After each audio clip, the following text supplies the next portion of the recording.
Good evening on TV 47 News Tonight.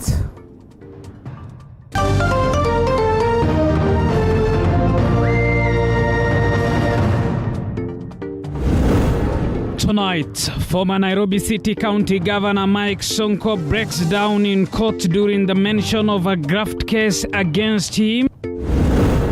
Also tonight, NCIC releases a list of shame containing list of politicians inciting the public, including troubled former Nairobi City County Governor Mike Sonko. Plus, Kakamega County nurses return to work after months of being on strike as 400 of their Taita Taveta County counterparts are fired for engaging in a strike. And Education CS Professor George Magoha insists learners will not perform poorly in the national examinations despite KCPE assessment results showing otherwise.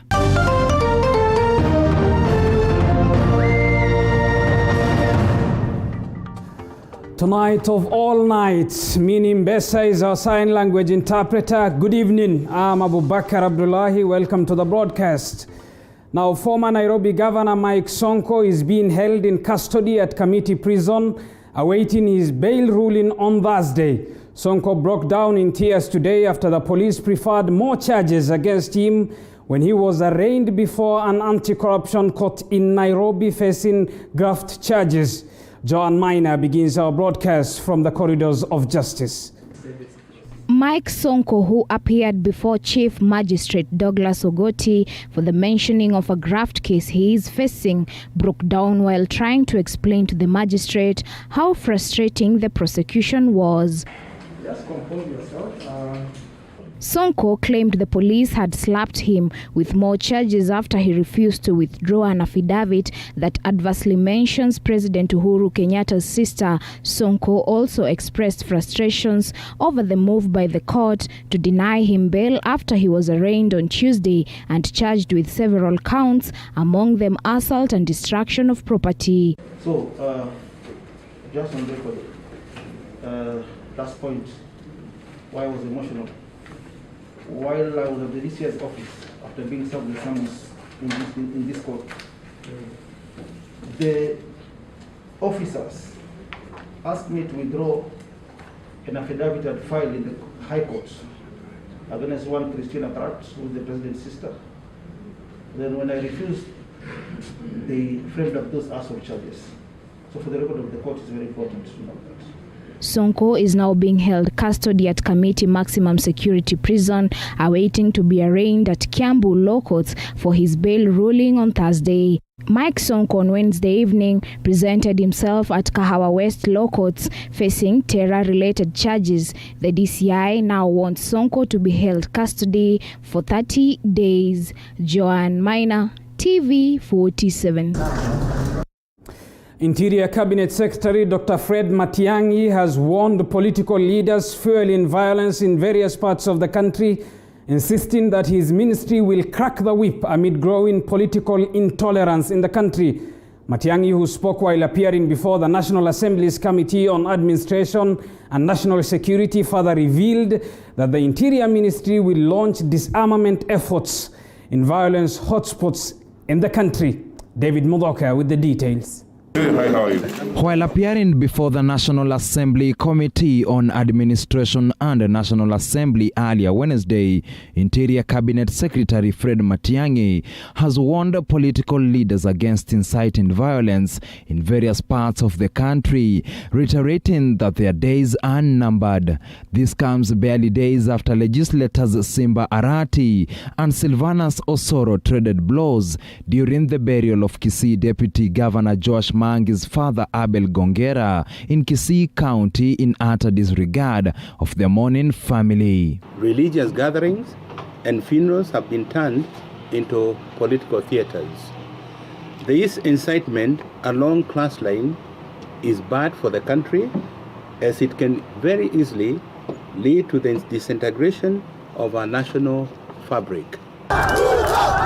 The fist fight coming hot on the heels of two rallies, one held by ODM party leader Raila Odinga and the other held by Deputy President William Ruto in Githurai and Bamba markets respectively, which turned chaotic as warring groups faced off. We will have regulations, tough regulations, that will, in terms of us handling rallies and also the funeral, so that we do not have these unnecessary tension in the country. On the other hand, the committee has called on Matiang to enforce the ban on political rallies that has since been disregarded by politicians in recent weeks. You may have noticed that the political class has started behaving with great abandon.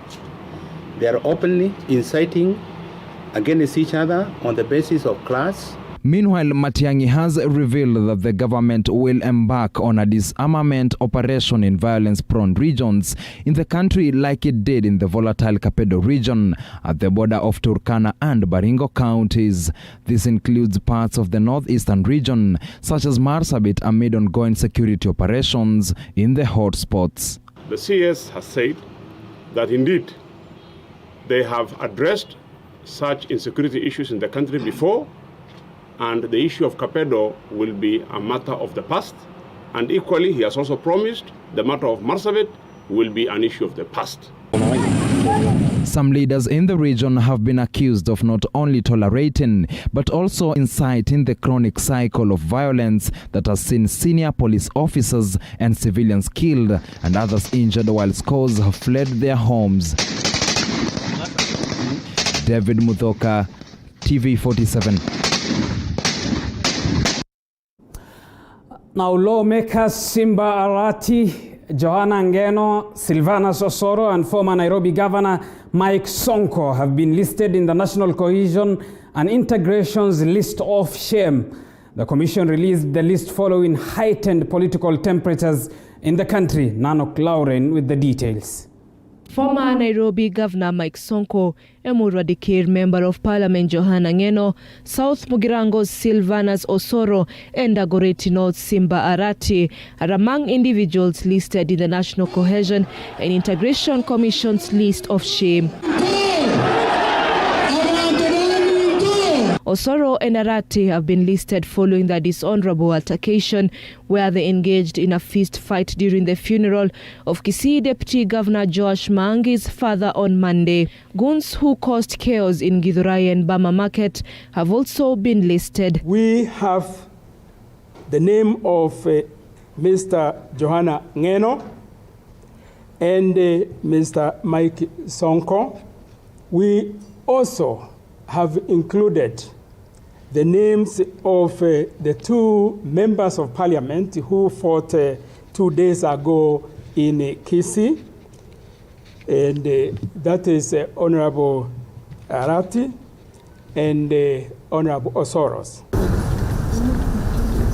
From today onwards, NCIC will be listing the names of any politician or Kenyan who will be reported to have indulged in hate speech, fights and insults in public that may cause mayhem. This follows the dishonorable conduct by various political leaders who have been in the midst of instigating dangerous speech or whipping emotions. And if any of the individuals appears in the list of shame more than thrice, the Commission will list the names in the wall of shame. At this stage, one will be barred from holding any public office. If a politician or any other Kenyan has appeared in the list of shame 3 times, then that will now be promoted to what we call the wall of shame. And we are working with other agencies to make sure that this person will not be eligible to be elected to a position, whether it's MCA, MP, Senator, Governor, whatever.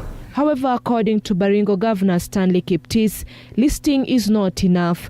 The county boss wants NCIC to not only name and shame politicians with toxic tongues, but the full force of the law should be applied to tame them. I want to appeal to CIC, NCIC, please be responsible, take your position. Reprimand those of them that want to instigate and bring about violence. The commission also listed 2 members of parliament in the list of fame. The 2 are Mohamed Abdihaim of Fafi in Garissa and his counterpart Charity Gadhambi of Njoro in Nakuru. Nanok Loren, TV 47. Elsewhere, the Office of Solicitor General says it did not offer legal advice to KEMSA on the questionable COVID-19 procurement process. Appearing before the Public Investment Committee, Solicitor General Kennedy Ogeto distanced himself from the KEMSA scandal, questioning why KEMSA did not follow the procurement laws. The Office of the Auditor General is set to form a task force to scrutinize the over 200 tenders awarded by KEMSA. That there is direct procurement, and that is constitutional. But we also know that even though that direct procurement is constitutional, it also in itself has a procedure. You don't just wake up 1 minute and call people from the streets, because this is what we had. Literally, we had evidence of people who said that we were called from the streets, from the corridors. We got SMSs from our secretaries and so on. And we wondered how they even got to know these people's telephone numbers if they were not friends, because it looks like they were now calling friends, because those are the people they could have their phone numbers on their logs. Are they to let the party who received the goods or benefited from the services to take that benefit without any remedy to the person who supplied the goods or the services? And the courts have said that in that instance, that will be unjust enrichment. So each of those parties has to go back to the position they were in before the contract. So if a party received any goods or services under that illegal contract, that party will be restituted, that party will be compensated, but not on the basis of the contract. If the contract entitled him or her to 50 million, the courts have said they will not use that 50 million, they will give that party what is reasonable in the circumstances. What did you do? What was your advice when they sought your opinion on some of those particular advices? That is 1. 2, before they signed contracts, with the suppliers and with all those who are involved in this, what we call urgent procurement, I put it in quotes, what did your office do to advise them individually, case by case? And therefore, where there is lack of compliance with the law, then obviously that is irregular, obviously that is illegal, and those responsible must then be held accountable. Chair. Thank you. What is most important is that there are 2 elements here. One is the part of criminal charges where laws were broken. Then the issue of civil charges, which is now the matter of settlement. And if we're talking about settlement, are we talking about how it is going to be done? We have to. We are in a position that has never been seen before. Goods were purchased illegally. If they've been used, what are we going to do? We have to. We can't just bury our heads in the sand. A decision has to be made on what is going to be done. Let's get to some politics now. And the County Assembly of Siaya has passed the Building Bridges Initiative Report Bill, becoming the first county assembly to adopt the report. The report was passed unanimously during the sitting that was witnessed by Governor Rasanga. Josh Onsare reports. Siaya County Assembly on Wednesday became the first county assembly to pass the Building Bridges Initiative Constitutional Amendment Bill. The sitting, witnessed by Siaya Governor Cornel Rasanga, unanimously voted in support of the bill, which was tabled by the Justice and Legal Affairs Committee. This House approves the Building Bridges Initiative Constitutional Amendment Bill of 2020. Will as many as of that opinion say aye? Aye. contrary opinion, say nay. The ayes have it. The committee says the report had been compiled from public participation forums in the 6 constituencies in the county. What we have done is to make sure that the public have been involved substantially. We have done presenter mentions in the local radio stations. We went on websites, and we also engaged through interviews. And we also did public participation in all the 6 sub-counties within Siaya County. The passage comes just a day after ODM members of county assemblies met ODM leader Raila Odinga, demanding car grants for them to adopt the report. Several counties in the region, among them the Kisumu County Assembly, are expected to debate the bill this week, with many promises of supporting the bill. On Friday, we shall carry out public participation, and possibly by Tuesday when we resume, we shall pass this bill. Last week, MCAs from the Mount Kenya region met President Uhuru Kenyatta and demanded car grants as well for them to pass the bill. For the support that we are giving BBI here today, we want it to be extended so that other counties also do the same, because BBI is the panacea for our future development, peace and tranquility. The report will require to be adopted by at least 24 county assemblies for it to sail through to the National Assembly ahead of a referendum. Joash Onsare, TV 47. Elsewhere, Education Cabinet Secretary Professor George Magoha has disputed the recent findings indicating a possibility of mass failure in schools after a long break occasioned by COVID-19. Magoha says the findings conducted last year are not a reflection of the forthcoming national examinations. Our Education Affairs reporter Andrin Kilemi has the details.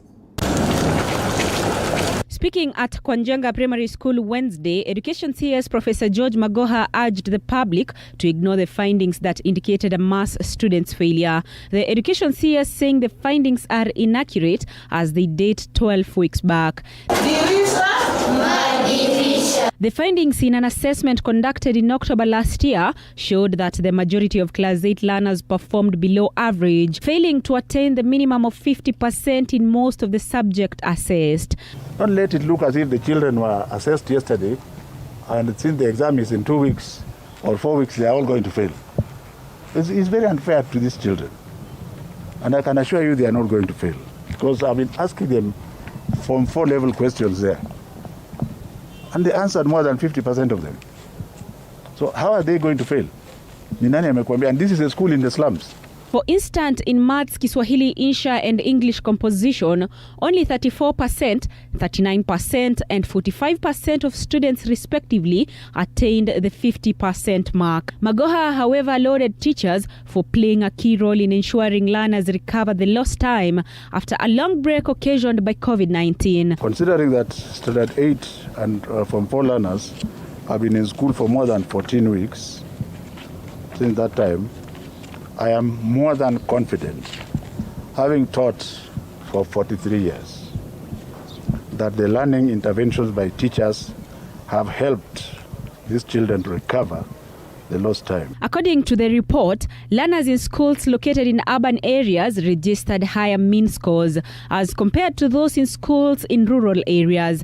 Meanwhile, the Ministry of Education has warned learners of dire consequences for planning, burning and destroying school property in the wake of school fires and unrests.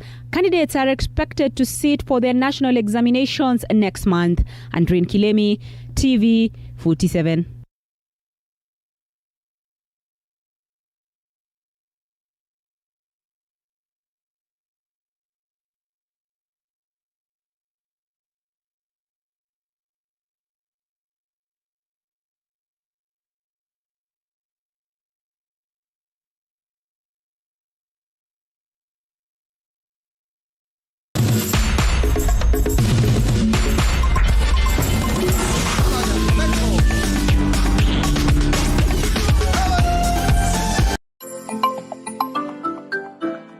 agriculture being the engine of economic growth in Kenya. Richer Fields aims to educate, entertain, and take you round the world of rich fields when it comes to matters agriculture and agribusiness. It's 800 shillings per kg. What? Almost 100% profit. We take you to the world of organic living. Some people say organic is boring. It's actually not boring. Strawberry farming and so much more. Richer Fields coming soon on TV 47.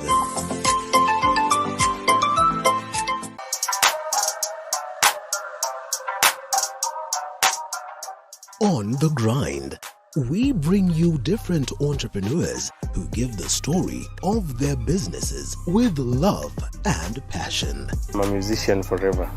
This is something that is inborn. It excites me each day. It's a field that has always excited me. Because when you show love to your business, it will show love to you. The most rewarding bit of being a photographer is seeing a bride able to see her images of her wedding and evoke emotion in her and just relive the moment once again. Get to hear these stories and so much more every Monday at 7:30 p.m. Pain, discomfort, and sleepless nights.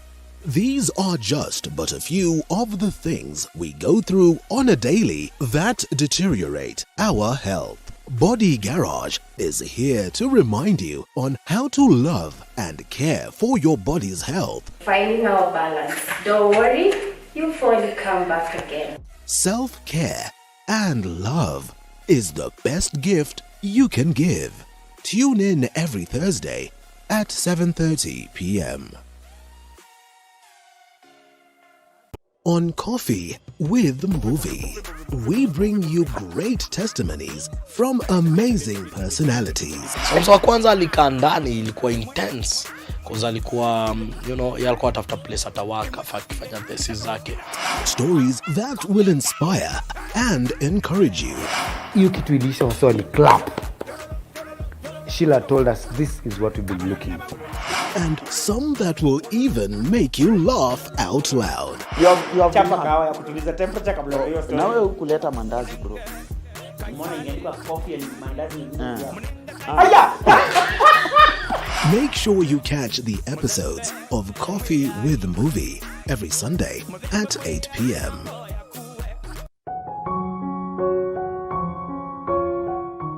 Love is friendship that has caught fire. It is the month of love. When you're loved truly, every grain of your personality changes. Ooh. A great time to add more fire to your love life. Why not have a journey before the climax rather than always thinking about the climax? With great insights from our panelists. It ought to start during the day. Ikifika pale jioni, sasa flirting ndio inafika kilele. Yeah, that is when now you go for your beautiful dress. And spice to your relationship. Only on the Garden of Eden. Every Wednesday from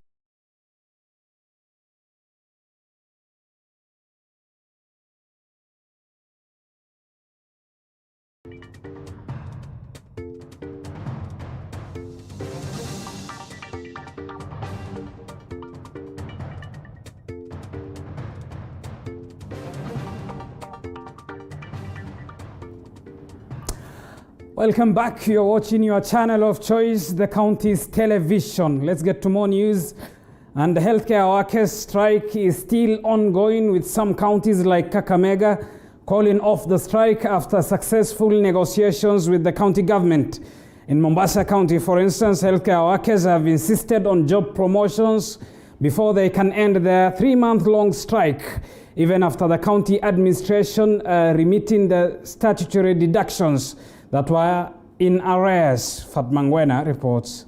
Taita Taveta County government has fired over 400 nurses and clinical officers for participating in what the employer says are unlawful strikes. According to the county secretary Liverson Mgendi, the nurses and clinical officers boycotted court orders directing them to resume work. The affected nurses now have until 5th February 2021 to clear with the employer. Cognizance of Article 43 of the Constitution on Economic and Social Rights in the spirit of safeguarding the interests of its people while implementing the delegated sovereign power of the people in accordance with the Constitution and all the related acts, the county government of Taita Taveta, who is the employer to the healthcare workers, was left with no option but to show them the door and pave way to other deserving Kenyans who are willing to offer their services to the county.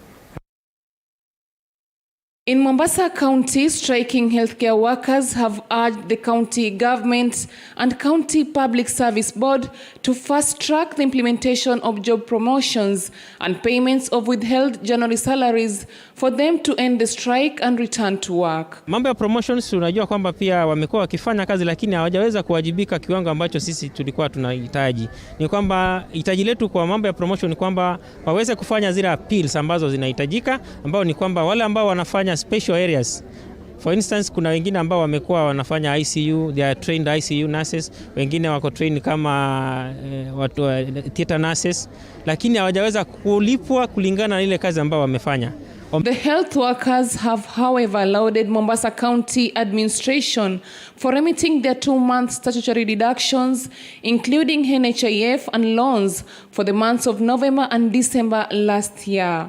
Na angawaje kuna wale wenzetu ambao wameenda kwa zile kutafuta statement kwa bank zao, wana changamoto kidogo pale, hawajaweza kuona kwamba serikali imeweza kulipa, lakini kijumla ni kwamba tumeona kwamba wameweza kulipa. And in Kakamega County, the Kenya National Union of Nurses Kakamega branch has called off their 12-week strike after a successful meeting with the county government chaired by the branch chair Eliud Molenje, together with the CSC Health Services Dr. Collins Kizito Matemba, who directed all the nurses to report to work immediately. However, Kenya National Union of Nurses Kakamega Branch Secretary Renson Bulunya has dismissed the directive, saying the strike is still on until the national office issues a directive. Nancy Luyekwa amepewa 150,000. Luke Wawira amepewa 100,000 shillings. Just being bought very cheaply to sell off the nurses of Kakamega County so that they pretend that wametoka kwa mgomo. So Eliud Molenje, from today, you are not an official of this union. We don't even want your money. We will even expel you from the union. The strike in Kakamega County is still on. Any nurse who goes back to work without a return to work agreement. Oparanya ulisikia Oparanya akisema kazi sio mama yako. Hatutaondoka vile unataka na unarudi vile unataka. Kuondoka kazi, there was a formula. Strike notice.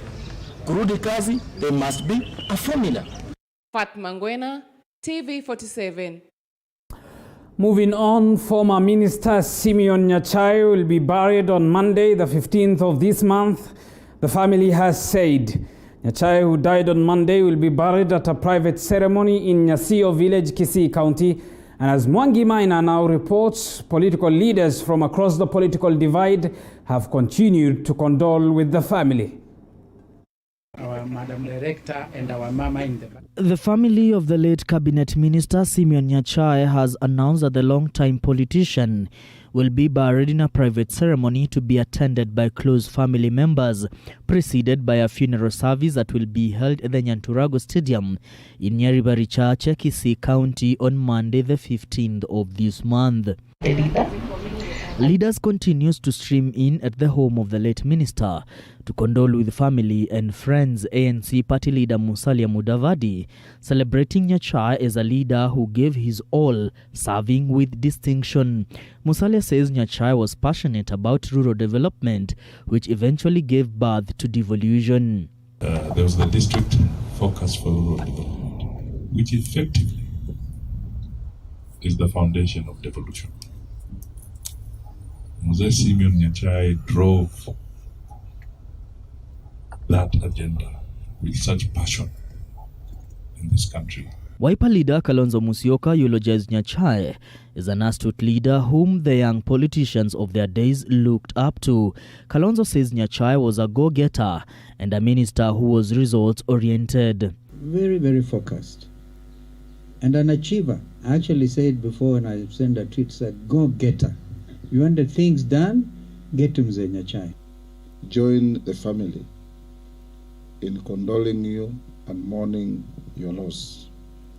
We will be together at whatever level of send-off you'll advise us.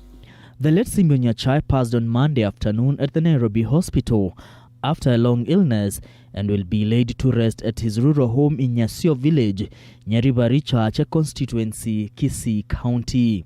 Mwangi Maina, TV 47, Nairobi. Moving on, a multi-agency team comprising of officers from the Directorate of Criminal Investigations and the Kenya Revenue Authority have confiscated 93 drams of illegal ethanol worth 6 million shillings in Nairobi's Dandora estate. During the raid, the officers also confiscated fake seals and stamps, recycled bottles and crates belonging to Kenya breweries. The owner of the premises, who is still at large, is said to have been operating an illegal production in the company. The Kenya Revenue Authority says a market survey had established that over 40% of products in the market are illicit.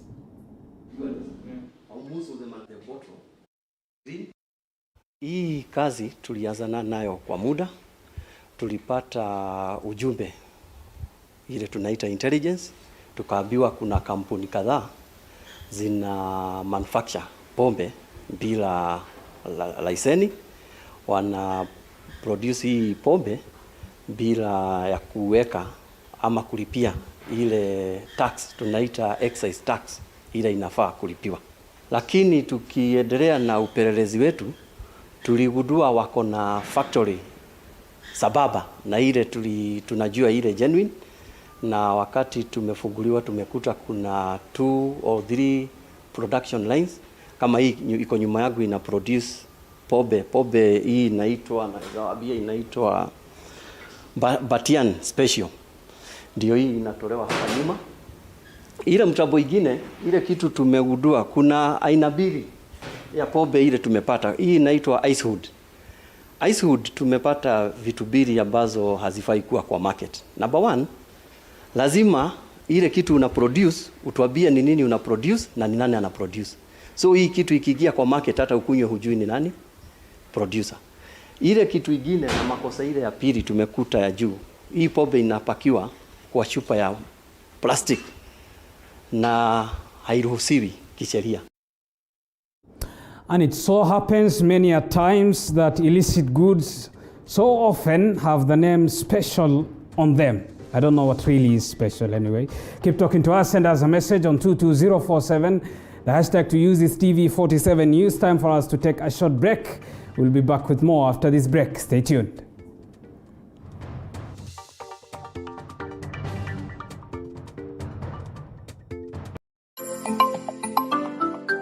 Agriculture being the engine of economic growth in Kenya. Richer Fields aims to educate, entertain, and take you round the world of rich fields when it comes to matters agriculture and agribusiness. It's 800 shillings per kg. Where? Almost 100% profit. We take you to the world of organic living. Some people say organic is boring. It's actually not boring. Strawberry farming and so much more. Richer Fields coming soon on TV 47.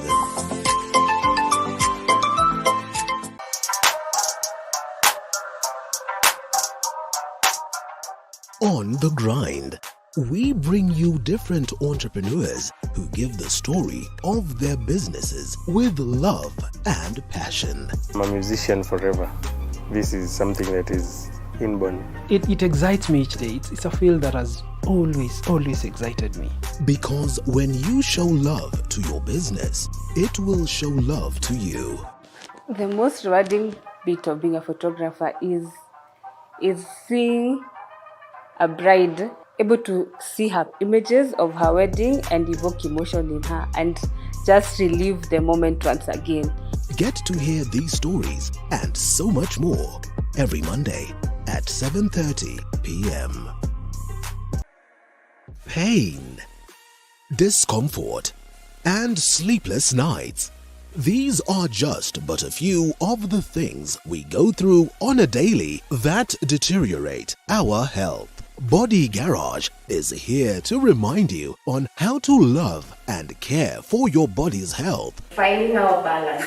Don't worry, you'll finally come back again. Self-care and love is the best gift you can give. Tune in every Thursday at 7:30 p.m. On Coffee with Movie, we bring you great testimonies from amazing personalities. Mwanzo wa kwanza alikaa ndani, ilikuwa intense cause alikuwa yeye alikuwa atafuta place atawaka afanye thesis zake. Stories that will inspire and encourage you. Hiyo kitu ilisha wasio ni clap.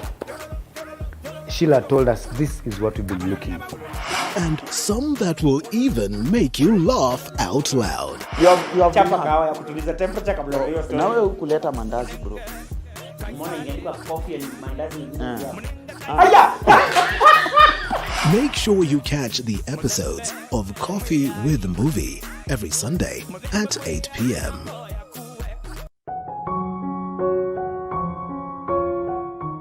Love is friendship that has caught fire. It is the month of love. When you're loved truly, every grain of your personality changes. Ooh. A great time to add more fire to your love life. Why not have a journey before the climax rather than always thinking about it?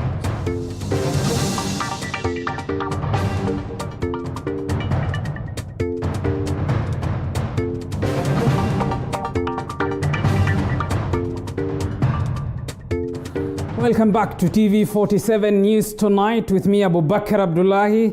And now a family in Muraka village in Kakamega County is living in agony after their neighbor allegedly grabbed their piece of land on grounds that, listen to this, women are traditionally not allowed to inherit land.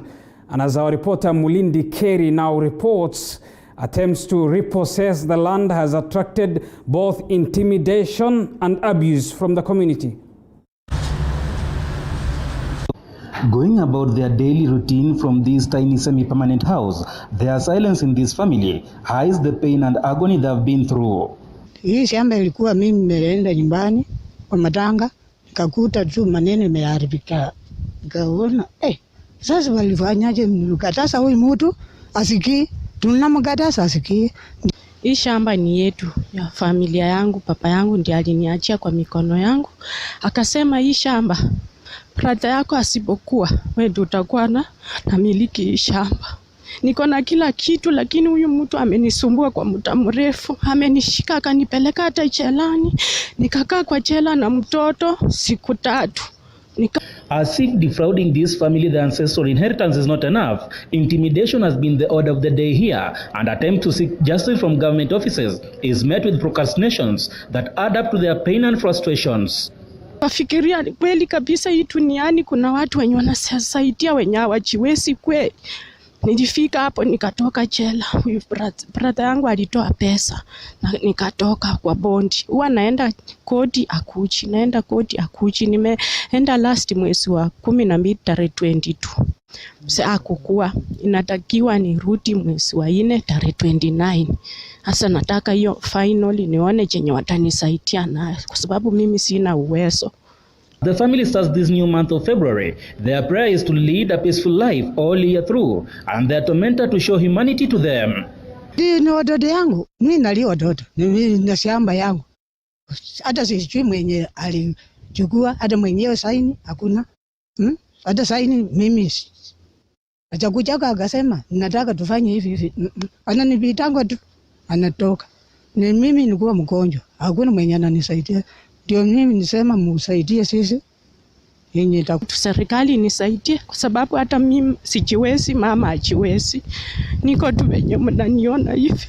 Nimesumbukana kwa muda mrefu sana. Nimesumbukana. Nimechoka. Attempts to get a response from the accused neighbor bore no fruits. Only children were at home, and our calls and text messages to him went unanswered.